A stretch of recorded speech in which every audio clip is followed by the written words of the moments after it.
We teach that Native Americans are Israelites. That's what we're out here teaching. We came over here to America in the past, but we actually teach that Native Americans, because I'll be a so-called Lumbee too, that we actually go back to the 12 tribes of Israel.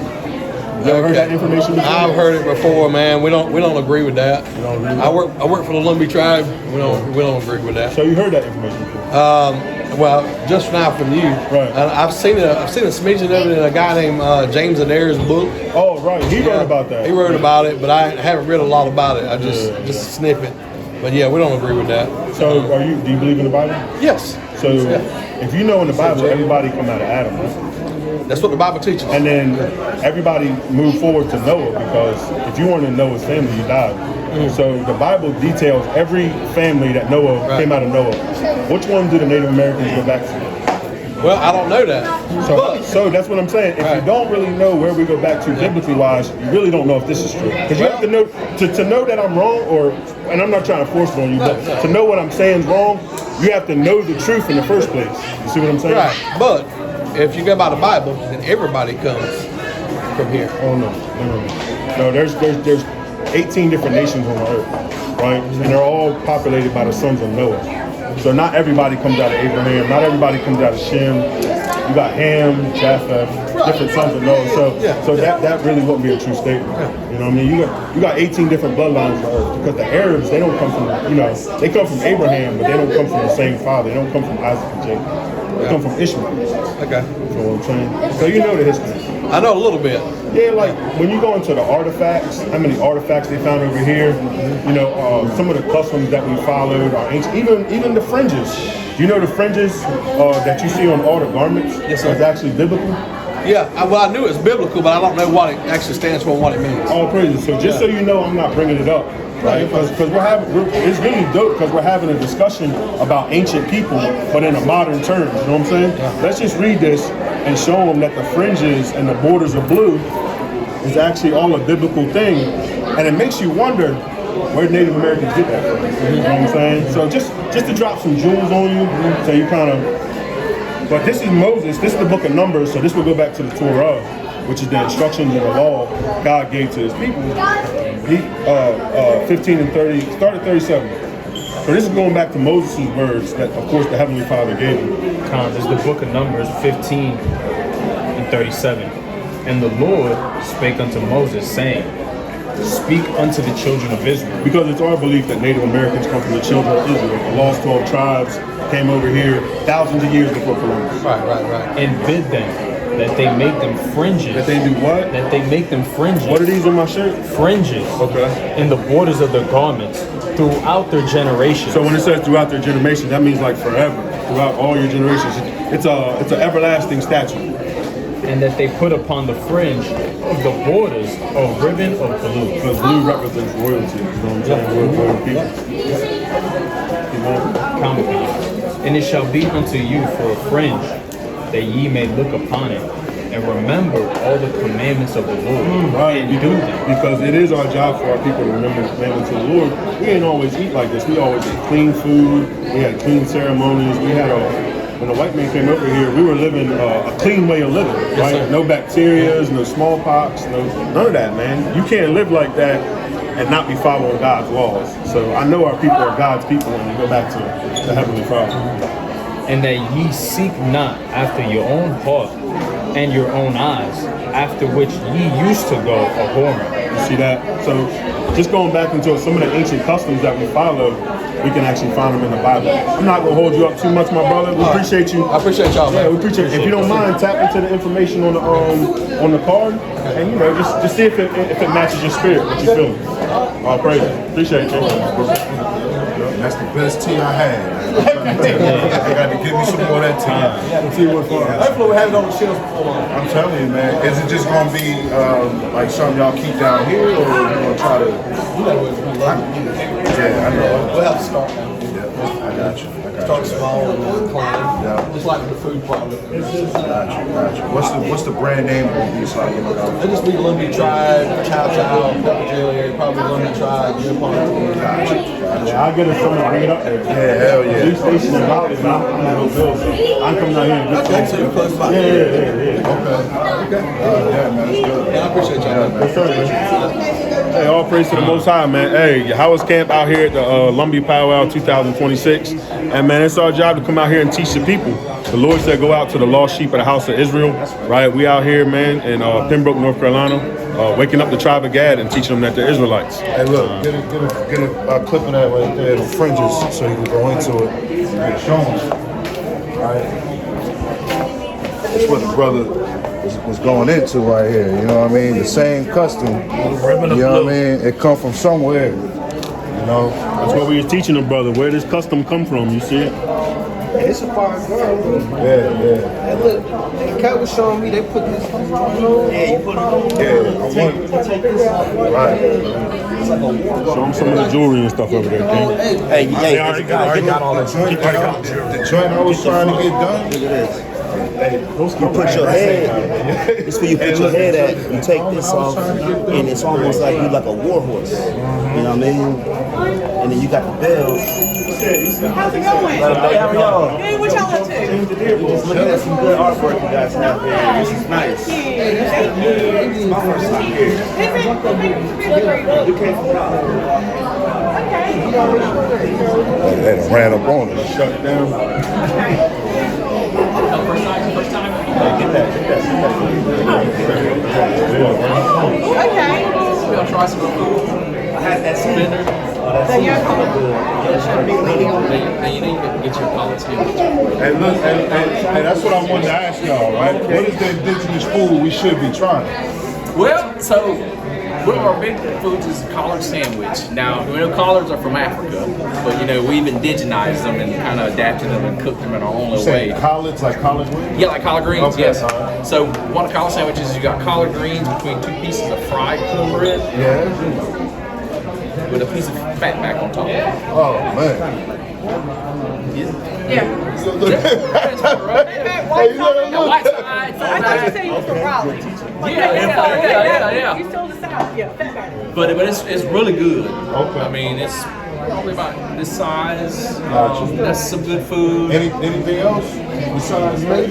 I can eat. That's fine. Yeah, no, I get it. But it depends on what season it is, because you know traditional foods like peas, butter beans, squash, corn, sweet corn, those types of things. Those are pumpkin, sweet potatoes. There's a lot of foods. You know, some of them not from the Americas, but we've sort of indigenized and made them our own. So yeah, so there's a lot of good foods here. And of course, you know, you come home and you can have vendors and they sell certain things like street food. I got you. But grape ice cream is a big thing here too. Grape ice cream? Yes. Oh, I gotta get some of that. Yes, Yeah. grape ice cream. So Okay. I hate to tell you what's in it because some people kind of get disappointed. Oh, what's in it? What's in It's it? nothing bad. Oh. It's just it's purple ice cream. Yeah. But it gets its color from like purple soda. And then there's small pieces of pineapple are inside of it. Oh, I know that's good. So, but you can't really taste them though. What's this? I'm gonna let this lady here tell you. She's the director of the museum and can tell This is a you. piece by an artist. Her name is, and here's a signage here about it. Martha Roach Wheeler. She's Chickasaw out of Oklahoma, and originally Chickasaws were from around Tennessee, the Memphis area down that way. So this represents the thoroughbred horses that the Chickasaws had, and during Indian removal, the last ones they had died off. So she made this as an homage to the thoroughbred Chickasaw horses that they have that no longer exist. You can wear it, right? That's what I'm looking at. Well, it's designed as an art piece like this. She did have models wear it for a couple of exhibitions and runway shows, but it's more or less an art piece. Oh, this is nice. Yeah, and she's a textile artist. So she hand weaves all of her fabrics and makes her own yarn and threads and things like that. That's awesome. Yeah. We like to come out and not only support, but we're a Bible-based organization. Yeah. So we see a lot of similarities with the early Native Americans and going back to the 12 tribes of Israel. A lot of people make that association. Yeah, that's right. The Mormons make a big association with that, which is why they offer free tuition at Brigham Young. A lot of Native students go to Brigham Young, especially Navajos out in Utah. Okay. So out that way. That's all right. Yeah, so we always like come and we talk to people, but then just going through history and research. I think there's a book called Star in the West where it talks about how the Native Americans identified the God of Abraham, Isaac, and Jacob that. And then, of course, in the Bible, you see the Native American, well, the 12 tribes of Israel, like the northern kingdom, how they got on constellations with boats and went to the west to worship the Most High God over the Americans after the Assyrian captivity. So they did the Assyrian captivity, and not only did the Native Americans come together, but along with the Cubans, the Puerto Ricans, the Mexicans, the Seminole Indian, they all came over together and kept the commandments of God. That's interesting. Yeah, it's good information.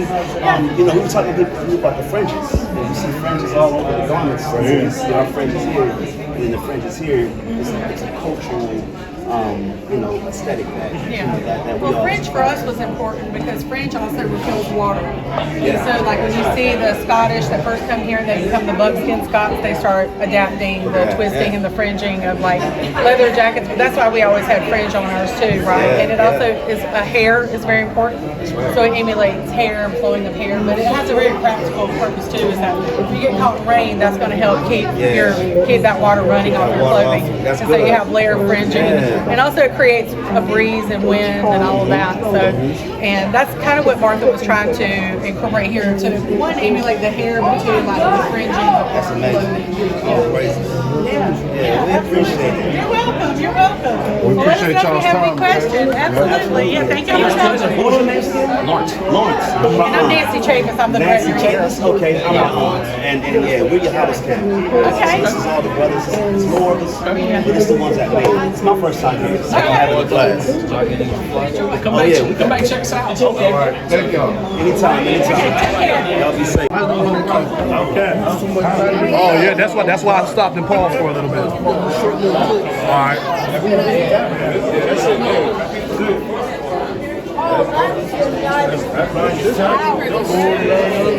That's a nice house. It's nice. Yeah. I don't know. It's old. Now put that down. Let me get here. Oh yeah, who gave it away? Oh, okay.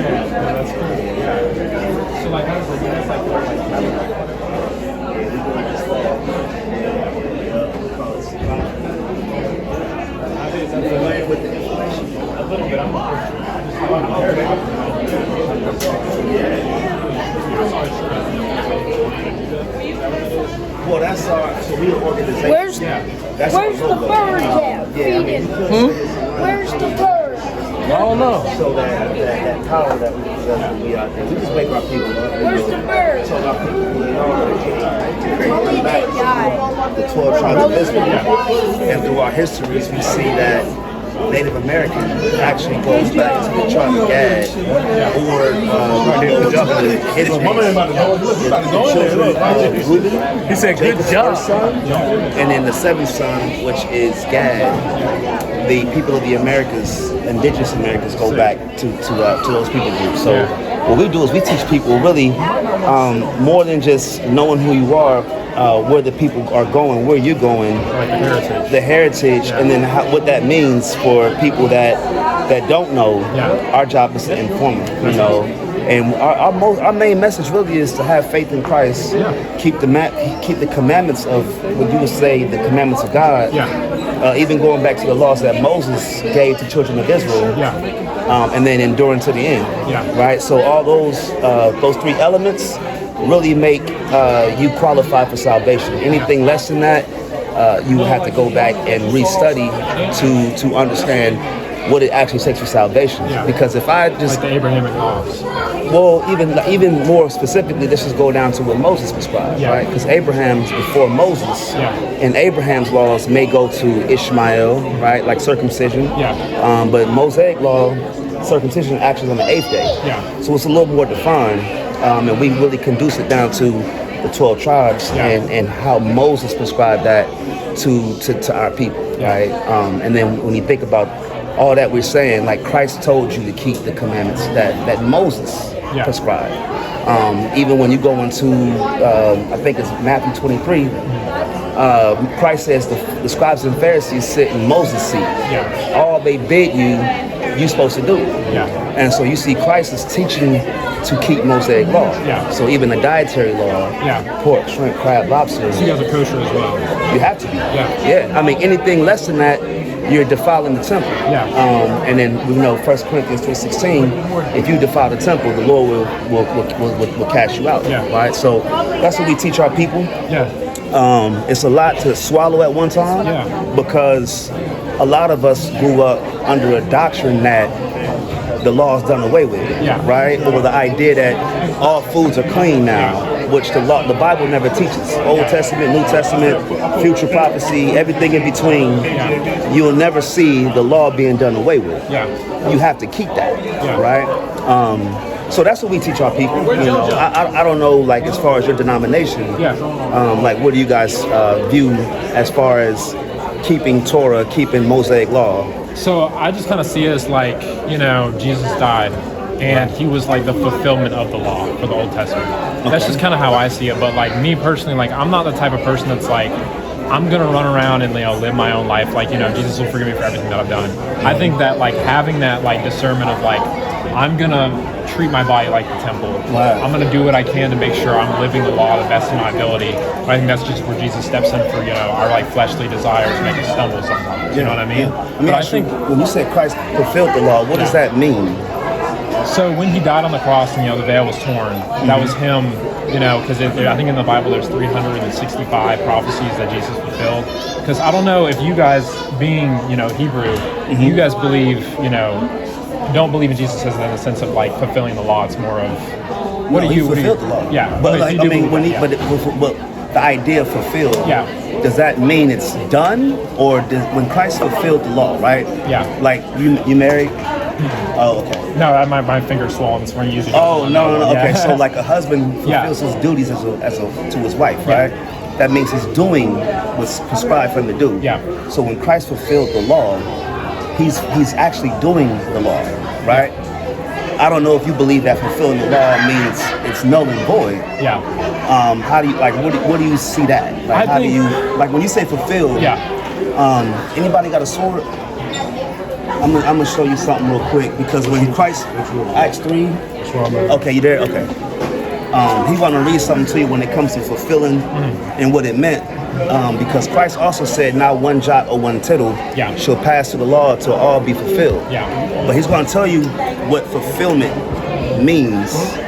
Because I don't know if, like, you subscribe to a dietary law, or like do you eat the unclean foods? Yes. Okay. So he's going to show you something real quick.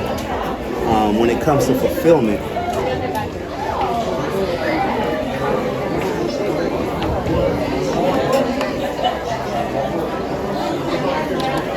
Acts 3:18 says, "But those things which the Most High before had showed by the mouth of all his prophets, that Christ should suffer." He should what? That he should suffer. Suffer. Go ahead. He have so fulfilled. So when you think about Christ on the cross, right? That's the suffering of Isaiah 53, the suffering servant. So Christ only fulfilled some of what was obligated. He has to come back and do the rest that was prescribed for him when he said the prophets, right?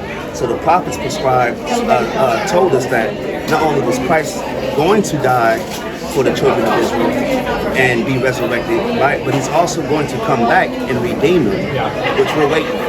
So there's still more prophecies that he has to. So that's why I say, what do you think? Like, how do you define fulfilled? Because when we talk to people, a lot of times, in that sense, like he's coming back and there's more for, right. So that's the fulfillment that he did, that he would die for the children of Israel. For sure. Right? Now, when you say fulfilled, are you saying we no longer have to do those things?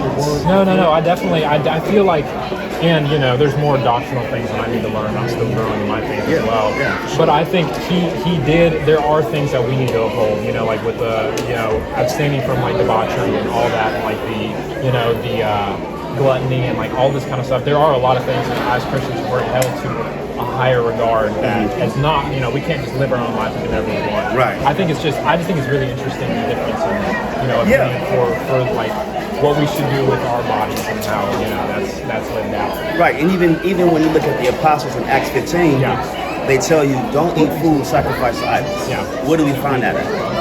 In the Torah, right? Yeah. That Moses gave us, right? I have a definition of fulfillment. Look at this. So this is the Merriam-Webster dictionary. Yeah. Fulfill, to put into effect, to meet the requirements. So that's what fulfillment means. It doesn't mean that it's no longer applicable to us. It's still applicable. For sure. That's why Christ said the Pharisees and the Sadducees, they tell you to keep the laws of Moses. Yeah. Do what they're telling you to do, but don't do after their works because they're hypocrites.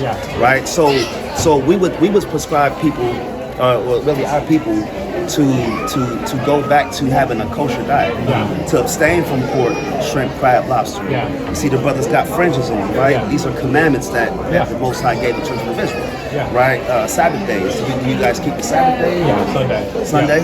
Why do you pick Sunday? I don't know. I guess it's just the Western, Right. Yeah. So when you think about that, right? Like the Sabbath days all have a set day. When we talk about tabernacles, right, or Sukkot, or the Feast of Booths, right? It's a high holy day. You celebrate Christmas. See that? That's a pagan holiday. Right. So I can't.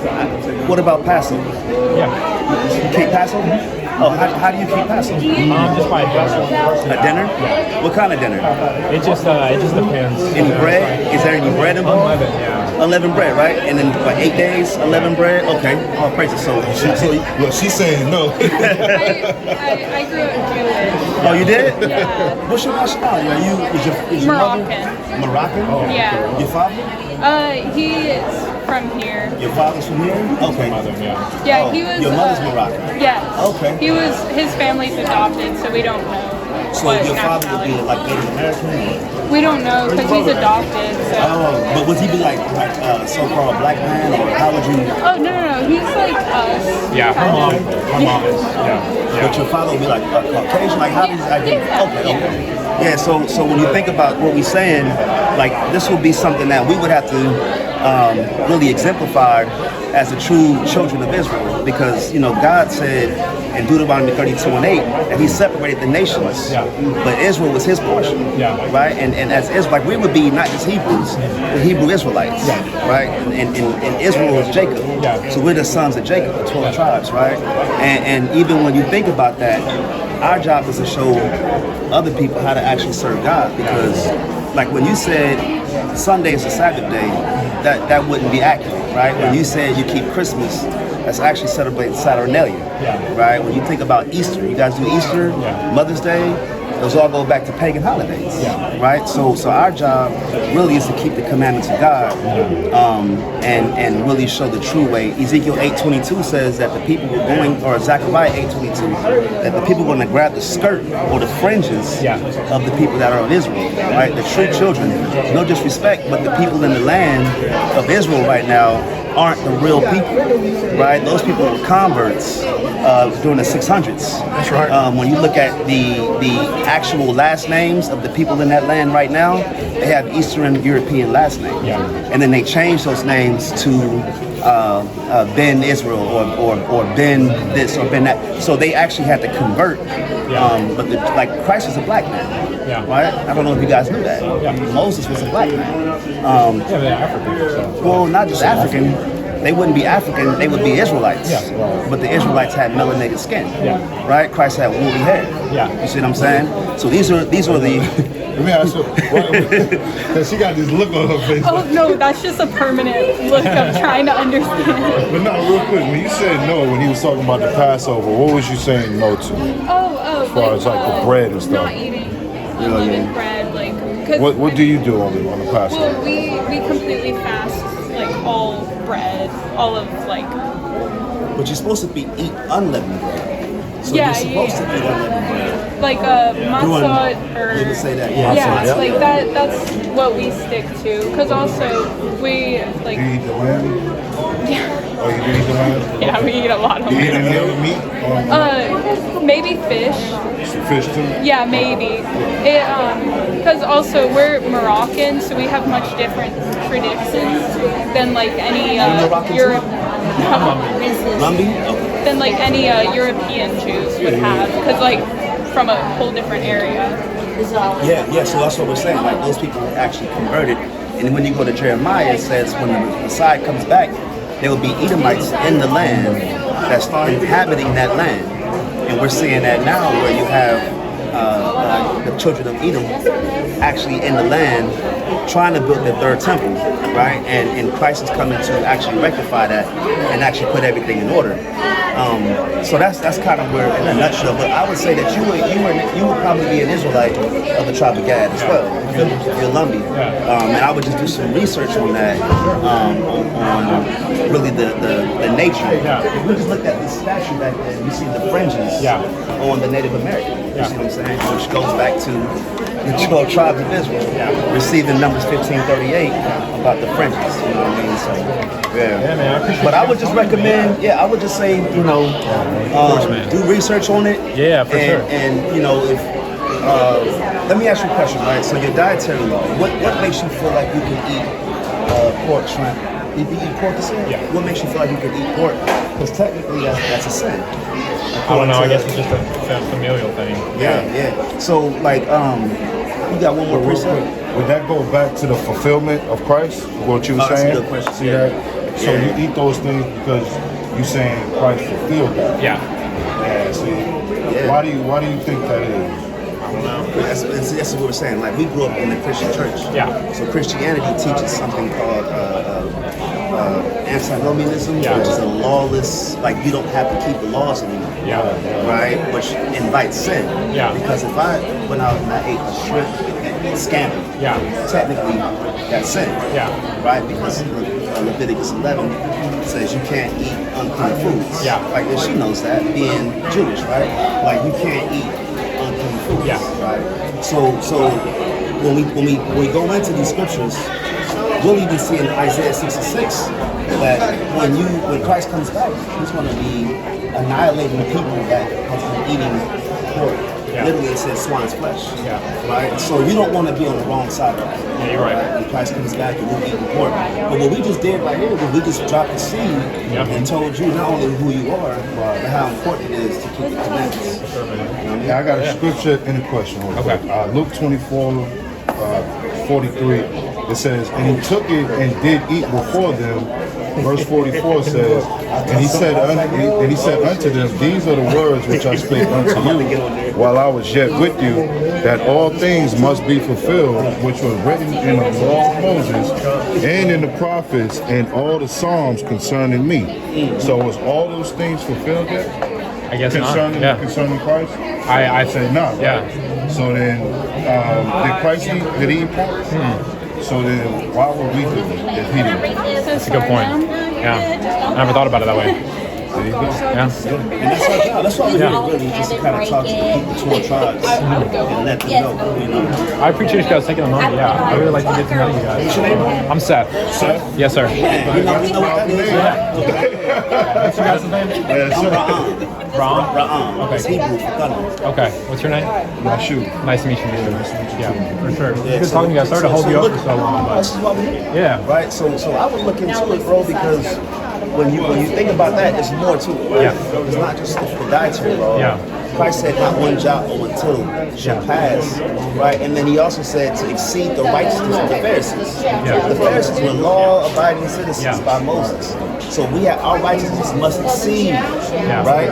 The righteousness of the Pharisees. Yeah. You know what I mean? So that's your job. That's not being a hypocrite. Yeah, Right, for sure. Right, Yeah. All right. Awesome, So man. look into it, man. We have an organization in Raleigh. How far y'all from Raleigh? I'm from the Charlotte area, so. Oh man, okay. Yeah, I'm a bit far. We go out there. We used to go out to Charlotte back in the day. Yeah. But yeah, I would say look into some Israelite organizations, watch some videos. Yeah, no, it's cool. I've seen like stuff. Hey, we got a card. Anybody got a card? Okay, I'm gonna give you this. This card. We got a YouTube channel. Yeah. Oh, look at that. I'll check it out. Yeah, if you can subscribe to it. Yeah. If you scan that QR code, matter of fact, you can do it right now if you want. I'll send it. Yeah, I'll send it. Yeah. Scan the QR code. Go back. I would say watch our classes first. Yeah. The classes have the most edification. Yeah. We go on the street and teach, but on the street it's different. Yeah. The street is more like, well, it's a hostile environment as well. So we out there teaching, and it's real hostile. So sometimes that could be a little bit of a stumbling block. Yeah. I would say go back and watch the classes where we have our elders that's teaching, right? And they're showing the understanding that we're giving you now, right? And there's more to it. Yeah. I don't want to overguard the plot. No, you're good. Yeah, no, I've seen stuff about like you guys and the Hebrew Israelites online and stuff. Yeah. And I just like to talk to different people groups and get different opinions. And Yeah, stuff. So that's cool. for sure. Yeah, I for appreciate sure. the time, man. Yes, sir, Seth. It's nice to meet you. Yeah. All right, y'all be safe. Yeah, too. of course, man. You have a great rest of your day. Yeah, stay cool. Let me say something real quick. So look, what we just did, all praise to the Most High.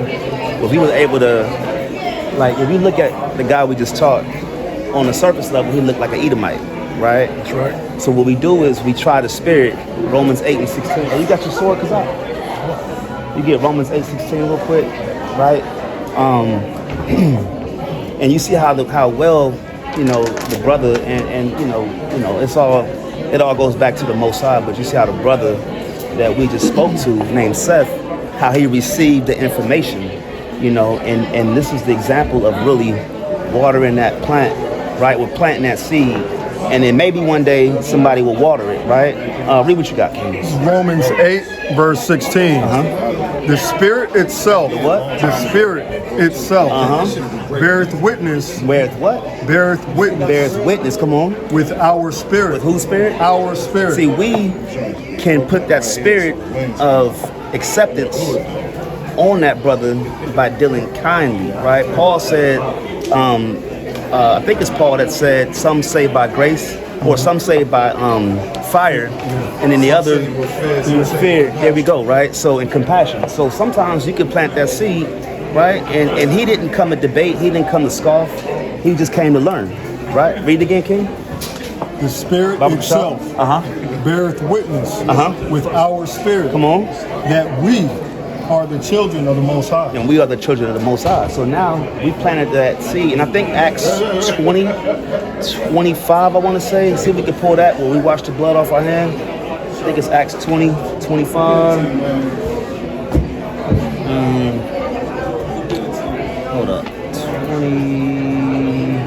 Let me get it real quick. Because it talks about literally washing your hands of the blood, rid in the blood. Somebody can find that real quick. It's in Acts 20. Hold on one second. Right. Let me see real quick. Hey, boom, boom, boom. Talking about Acts 20:28. 2028, is that it? Bring it out, King.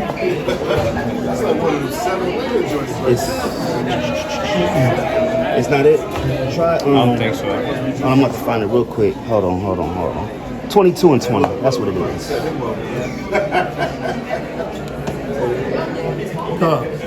This is the book of Acts, chapter 22, verse 20. And when the blood of the martyr Stephen was shed. No, that's not it. 22 and no.